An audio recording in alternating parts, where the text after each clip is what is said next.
Bayangkan, sedang khusyuk sholat, sujud dengan penuh kehusyukan, tiba-tiba seseorang menendangmu dari belakang. Bukan musuh, bukan orang asing, tapi ibu mertuamu sendiri. Hanya karena kau bukan dari keluarga kaya.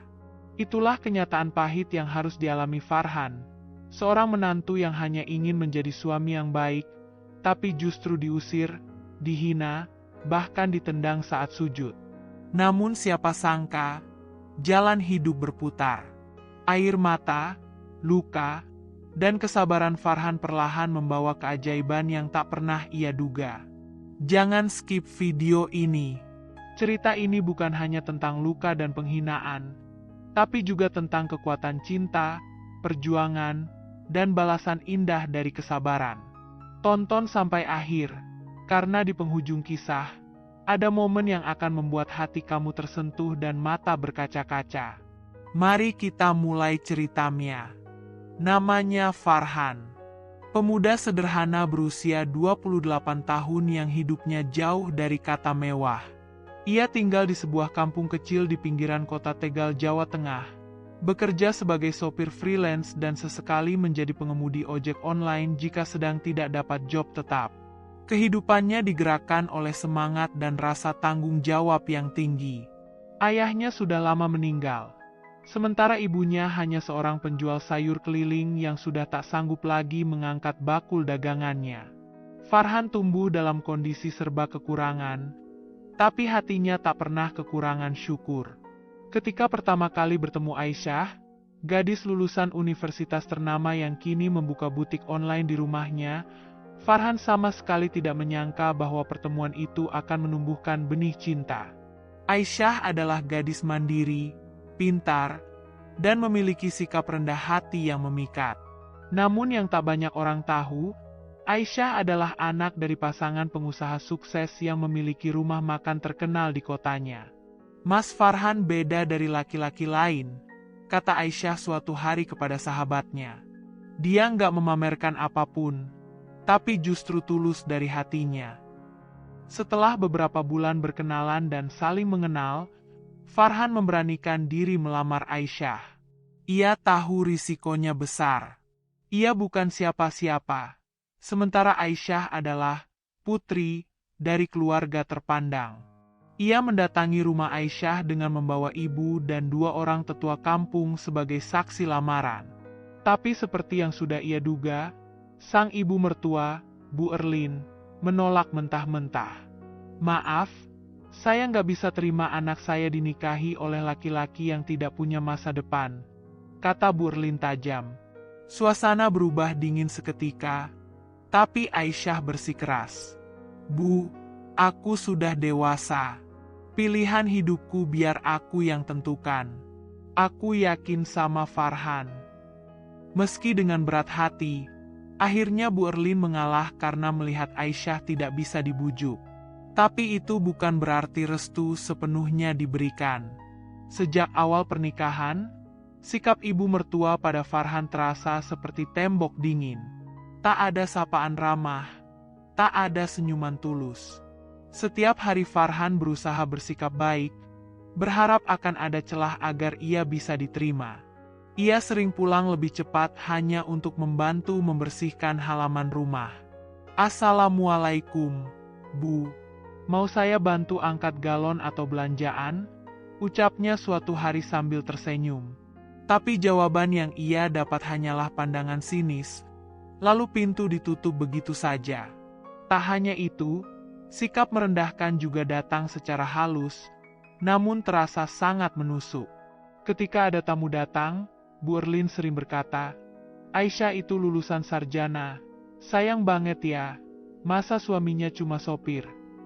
Ucapan itu sering ia dengar dari balik dapur atau saat pura-pura tidak sengaja lewat. Farhan hanya bisa tersenyum pahit, menahan hati agar tidak tergores lebih dalam. Aisyah pun menyadari perubahan raut wajah suaminya. Mas, aku tahu ibu belum bisa nerima kamu, tapi aku yakin, waktu akan meluluhkan semuanya. Bisik Aisyah saat mereka sedang makan malam berdua. Farhan dan Aisyah tinggal di rumah Bu Erlin sejak awal pernikahan.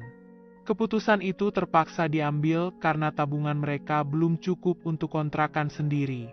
Mereka tinggal di kamar belakang yang dulunya adalah gudang, disulap sederhana menjadi tempat tidur dan lemari pakaian. Tak ada AC, bahkan kipas angin pun dibelikan dari hasil kerja keras Farhan. "Nggak apa-apa, sayang. Yang penting kita bisa hidup bersama," kata Farhan tiap kali Aisyah terlihat murung. Tapi tinggal di rumah mertua bukan perkara mudah. Farhan tahu dirinya seperti benalu di mata Bu Erlin. Langkahnya selalu diawasi, ucapannya selalu dinilai. Bahkan kadang suara batuknya pun menjadi bahan sindiran. "Kalau sakit, jangan nularin orang serumah ya. Rumah ini bukan klinik gratis," ujar Bu Erlin suatu pagi saat Farhan sedang minum obat flu. Tapi Farhan tetap sabar. Ia yakin cinta butuh pengorbanan. Ia ingin membuktikan bahwa ia layak menjadi bagian dari keluarga itu, meski harus melalui jalan terjal dan penuh kerikil. Sampai pada suatu malam, ujian yang benar-benar menghantam hatinya datang. Malam itu hujan rintik turun perlahan. Farhan baru saja selesai mengantar penumpang terakhir dan pulang dalam keadaan letih. Ia mengambil wudhu dan membentangkan sajadah di ruang tamu yang biasanya kosong malam hari. Ia melaksanakan salat Isya dengan khusyuk, menumpahkan seluruh beban hatinya kepada Allah. Dalam sujud, ia menangis diam-diam, memohon agar diberikan kekuatan untuk terus bersabar dan istiqomah. Namun ketika ia sedang bersujud di rakaat terakhir, tiba-tiba sebuah tendangan keras menghantam punggungnya dari belakang. Dor! Farhan terlempar ke depan, sajadahnya terseret bersamanya. Ia kaget, tubuhnya gemetar, dan wajahnya langsung menoleh ke belakang. Di sana berdiri Bu Erlin, dengan mata melotot dan wajah penuh amarah.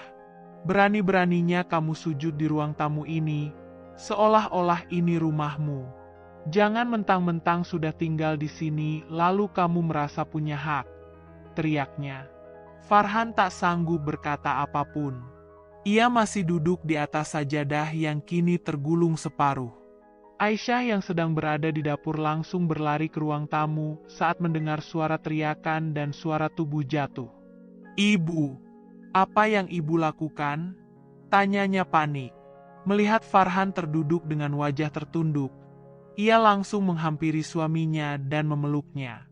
"Mas, kamu nggak apa-apa?" tanya Aisyah dengan suara gemetar. Tapi Bu Erlin belum selesai. "Kamu juga ya, Syah? Kau bela-belain laki-laki miskin ini?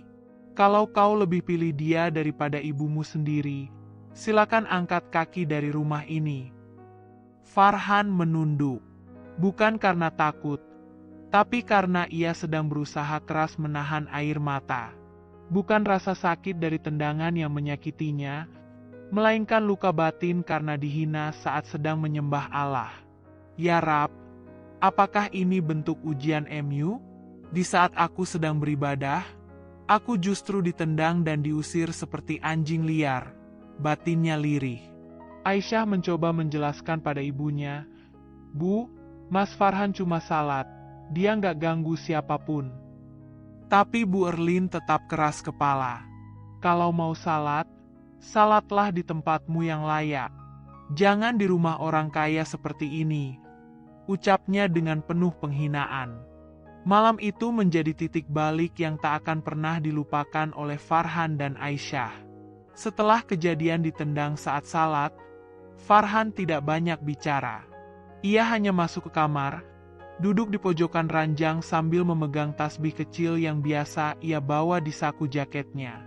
Matanya menerawang ke langit-langit kamar yang sebagian catnya sudah mengelupas.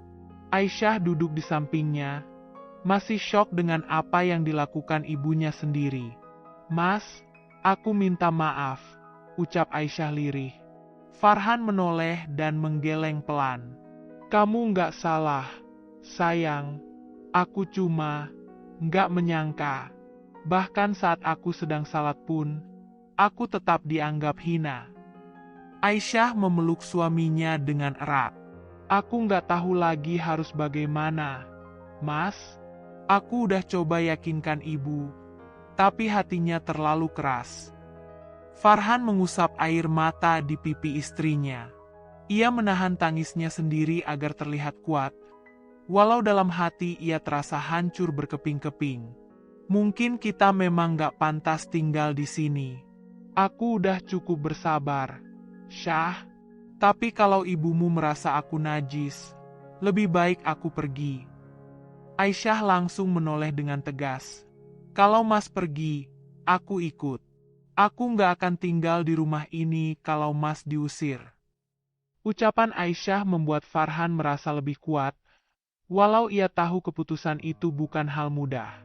Keesokan harinya, Farhan bangun lebih pagi dari biasanya. Ia tak ingin lagi merasa seperti beban di rumah itu.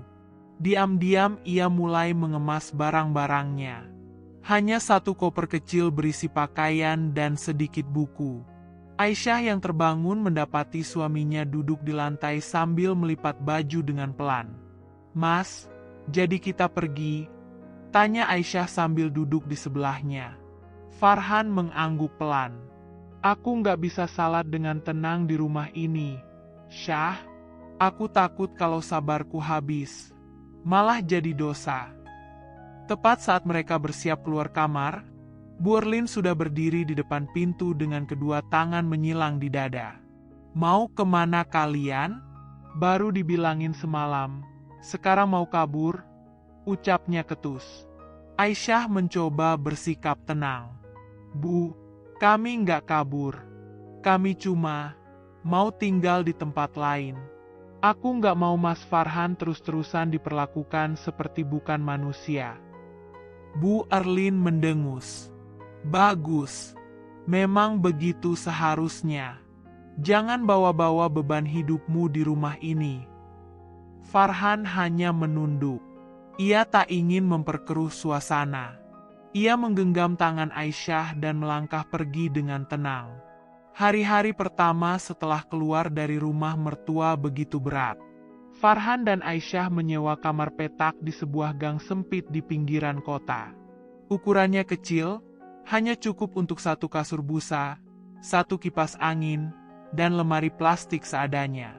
Tapi meski kecil, ruangan itu terasa jauh lebih damai.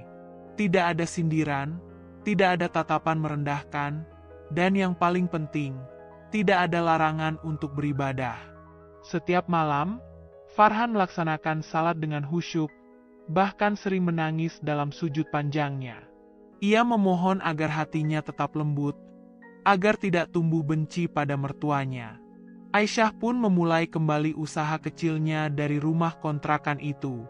Ia menjahit sendiri pesanan pelanggan butik online-nya, meski tanpa bantuan alat-alat canggih seperti di rumah ibunya dulu. Farhan membantu mengantar barang dengan motornya. Kadang mereka hanya makan nasi dan telur, tapi semuanya terasa lebih nikmat karena penuh syukur. "Mas, walau sekarang kita jauh dari kemewahan, aku bahagia. Aku lebih tenang tinggal di kamar sempit ini tapi hatiku bebas," ujar Aisyah sambil menyuapi Farhan makan malam. Farhan menggenggam tangan istrinya dan tersenyum. "Terima kasih sudah memilih tinggal bersamaku, Syah. Kamu anugerah terbaik yang pernah Allah berikan dalam hidupku." Lambat laun, usaha kecil mereka mulai dikenal. Pelanggan Aisyah semakin banyak karena kualitas jahitannya yang rapi dan pelayanan yang ramah. Farhan pun mendapat banyak tawaran antar barang dan jasa driver pribadi untuk beberapa pelanggan tetap. Rezeki perlahan mengalir. Walau tak seberapa besar, cukup untuk membuat mereka bisa hidup dengan layak. Bahkan mereka mulai menabung untuk membeli mesin jahit baru dan memperbaiki motor tua Farhan yang sering mogok. Tapi meski kehidupan mulai membaik, luka di hati Farhan belum sepenuhnya sembuh. Ia masih sering teringat kejadian malam itu, malam di mana ia ditendang saat sedang bersujud. Setiap kali mengenang, dadanya terasa sesak. "Ya Allah, jika aku pernah salah dalam niatku mencintai anaknya, ampunilah aku. Tapi jika Engkau ridha dengan jalan ini, Tolong kuatkan aku, begitu isi doa yang sering ia panjatkan. Aisyah tahu bahwa luka batin suaminya belum sepenuhnya hilang. Ia sering mendapati Farhan terdiam lama setelah salat. Suatu malam, ia bertanya, "Mas, kamu masih kepikiran soal ibu, ya?" Farhan mengangguk pelan. "Bukan karena benci, Syah. Tapi aku belum bisa lupa rasanya ditendang waktu sujud. Itu, luka yang gak kelihatan, tapi perihnya sampai ke jiwa." Tak disangka, pada suatu sore yang mendung, seseorang mengetuk pintu kontrakan mereka. Aisyah membukakan pintu dan mendapati ayahnya berdiri di sana. Wajahnya terlihat lelah tapi penuh harap. "Assalamualaikum," sapanya. Aisyah langsung memeluk ayahnya. "Abi, tumben kesini." Sang ayah tersenyum tipis. "Abi kangen kalian. Boleh masuk." Farhan yang sedang menyapu lantai langsung menghampiri. Sedikit kaget tapi berusaha tetap sopan. "Silakan, Pak. Maaf kontrakannya kecil," ucap Farhan sambil mempersilakan duduk. Pak Imran, ayah Aisyah, mengamati sekeliling dan matanya mulai berkaca-kaca. "Maafkan ibu kalian, Nak, dia memang keras. Tapi aku tahu kamu bukan laki-laki sembarangan, Farhan," ucapnya lirih. Farhan terdiam, tak menyangka akan mendengar pengakuan itu dari mertuanya. "Sejak kalian pergi, rumah jadi sunyi. Aisyah anak kami satu-satunya, dan ibumu itu, sekeras-kerasnya dia, sebenarnya merasa kehilangan," lanjut Pak Imran. Air mata mengalir di pipi Aisyah. Farhan hanya menunduk dan menghela napas panjang. "Saya nggak pernah marah, Pak. Cuma, mungkin saya belum pantas diterima sepenuhnya." Pak Imran menepuk bahu Farhan. "Jangan berkata begitu. Kau pantas. Kau hanya belum sempat membuktikannya." Beberapa minggu setelah kedatangan ayah mertuanya, hidup Farhan dan Aisyah mulai terasa lebih lapang, bukan karena perubahan kondisi materi, tapi karena harapan baru yang perlahan muncul. Pak Imran sering datang ke kontrakan mereka. Ia membawakan buah tangan, kadang sekadar duduk minum teh bersama, dan yang paling menyentuh, ia mulai mengajak Farhan salat berjamaah di masjid dekat kontrakan.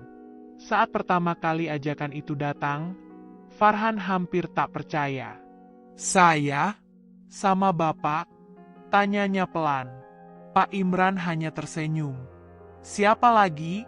Kau kan menantuku, dan lebih baik aku berjalan dengan orang baik seperti kamu." Farhan menahan haru. Hubungan itu perlahan merekatkan kembali luka yang sempat menganga. Suatu sore, saat mereka sedang duduk bersama di ruang kontrakan yang sempit, Pak Imran mengeluarkan amplop dari sakunya. "Ini ada sedikit rezeki dari proyek Abi. Untuk kalian beli mesin jahit baru." Farhan dan Aisyah terkejut. "Pak, kami nggak bisa terima. Ini terlalu besar," ucap Farhan. Tapi Pak Imran menepuk bahu menantunya itu dan berkata, "Kalau kamu menolak karena merasa rendah diri, kamu salah besar. Kau adalah bagian dari keluarga ini. Aku hanya ingin kalian bisa maju tanpa takut dilukai lagi." Kata-kata itu mengalir seperti air segar di tengah gurun. Farhan mengangguk perlahan, air mata menetes di pipinya. Kabar tentang usaha Aisyah yang mulai berkembang dan Farhan yang dikenal ramah serta jujur mulai terdengar kembali ke telinga Bu Erlin. Tapi bukannya bangga, hatinya masih diselimuti gengsi dan angkuh. Ia merasa anaknya tetap pantas hidup dalam kemewahan, bukan dalam kontrakan sempit. Namun, sejak kepergian Aisyah dan Farhan, rumahnya terasa sepi dan dingin. Tak ada suara tawa, tak ada aroma masakan hangat, tak ada senyuman pagi hari dari Aisyah yang selalu mencium tangannya setiap selesai salat. Bu Erlin mulai merasa ada yang hilang, tapi hatinya masih menolak untuk jujur. Mereka pasti hidup susah, gumamnya setiap melihat foto Aisyah di ruang tamu. Namun, malam itu berbeda. Ia mendapati dirinya menangis saat menonton video singkat Farhan sedang mengantar pesanan Aisyah sambil tersenyum. Video itu diunggah oleh salah satu pelanggan Aisyah yang kagum dengan keramahan mereka. Di komentar, banyak yang memuji pasangan itu sebagai contoh keluarga sederhana yang penuh cinta. Bu Erlin membaca setiap kalimat dengan perasaan campur aduk. Kenapa semua orang bisa melihat kebaikannya, sementara aku hanya melihat kekurangannya? Pertanyaan itu terus berputar dalam benaknya. Tapi ia masih terlalu keras untuk mengakui bahwa mungkin dirinya selama ini salah. Suatu malam, Bu Erlin bermimpi. Dalam mimpinya, ia melihat Aisyah berjalan menjauh darinya, diikuti oleh Farhan yang menggandeng tangan istrinya erat. Ia mencoba berteriak memanggil nama anaknya, tapi suara itu tak keluar. Ia mengejar, namun langkahnya berat seperti tertahan beban. Ketika akhirnya berhasil mendekat, Aisyah hanya menatapnya dengan mata berkaca-kaca lalu berkata, "Ibu terlambat." Bu Erlin terbangun dengan napas terengah-engah. Dadanya sesak. Ia duduk diam di ranjang, mencoba mencerna mimpi itu. Air mata jatuh begitu saja. "Ya Allah, aku ibu macam apa?" lirihnya. Pagi itu, tanpa banyak kata, ia mengenakan kerudung dan pergi sendiri ke masjid. Setelah salat subuh, ia tak langsung pulang. Ia duduk di sajadah, menunduk lama. Beberapa jemaah lain mengira ia tertidur, padahal Bu Erlin sedang berjuang menahan tangis. Doa-doa yang biasanya ia ucapkan dengan cepat, kali ini mengalir panjang dan tulus. Ia meminta ampun, meminta ketenangan hati, dan terutama, meminta kekuatan untuk mengakui kesalahannya. "Ya Allah, jika aku diberi kesempatan, izinkan aku memeluk menantuku dan mengatakan bahwa aku salah. Bahwa aku malu telah merendahkannya saat ia sedang sujud di hadapan MU."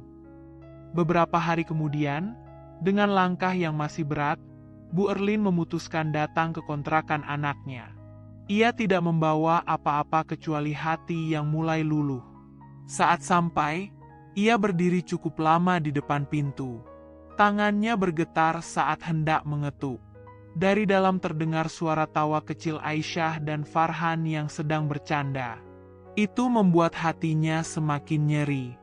Mereka bahagia, bahkan tanpa aku, pikirnya. Akhirnya, ia memberanikan diri mengetuk pintu. Farhan yang membuka. Ia terkejut, tapi segera mempersilakan masuk. "Bu, ayo masuk," ucapnya sopan. Aisyah menyusul dari dapur dan terkejut bukan main. "Ibu." Tak ada kata pembuka. Bu Erlin langsung menatap mata Farhan. "Nak, maafkan ibu. Ibu sudah kelewatan. Ibu tidak pantas menilai dirimu hanya karena kau miskin. Kau jauh lebih kaya dari ibu, karena hatimu lebih luas." Air mata jatuh dari mata tua itu. Farhan hanya bisa membungkuk hormat, menahan tangis yang hampir pecah. "Saya sudah memaafkan sejak lama, Bu, karena saya percaya, kalau orang bersujud kepada Allah, maka tidak ada alasan untuk membenci siapapun." Aisyah memeluk ibunya erat. Tangis ketiganya pecah menjadi satu, melepaskan semua dendam, kecewa, dan luka yang selama ini tersembunyi. Hari-hari setelah itu terasa seperti babak baru. Hubungan Farhan dan ibu mertuanya perlahan membaik. Meski tak langsung kembali seperti dulu, ada langkah kecil yang terus dibangun. Bu Erlin mulai sering datang membawa makanan, duduk berbincang tanpa nada tinggi, dan yang paling membahagiakan, ia tak lagi mempersoalkan status Farhan. Bahkan ia mulai menyebut Farhan dengan panggilan "Nak" yang tulus. Farhan pun membalasnya dengan penuh hormat. Tidak ada dendam, hanya doa agar hati semua orang terus dilunakkan oleh Allah. Suatu hari, Bu Erlin ikut hadir dalam acara pengajian yang diadakan di gang tempat tinggal Farhan dan Aisyah. Di hadapan ibu-ibu lain, ia memperkenalkan menantunya dengan bangga. Ini menantu saya, Farhan. Dia mungkin bukan orang kaya, tapi dia punya kekayaan yang tidak saya miliki, kesabaran dan keikhlasan. Semua orang menatap haru. Farhan hanya tersenyum, matanya berkaca-kaca. Dalam hati, ia bersyukur bukan karena akhirnya diterima, tapi karena Allah telah menaklukkan hati yang sebelumnya begitu keras. Karena sejatinya, kebahagiaan tidak selalu datang dari rumah mewah atau harta melimpah, tapi dari hati yang bersih dan saling menerima, tanpa syarat, tanpa gengsi. Terima kasih telah menonton sampai selesai kisah ini. Nantikan kembali video-video penuh inspirasi dari channel kami lainnya.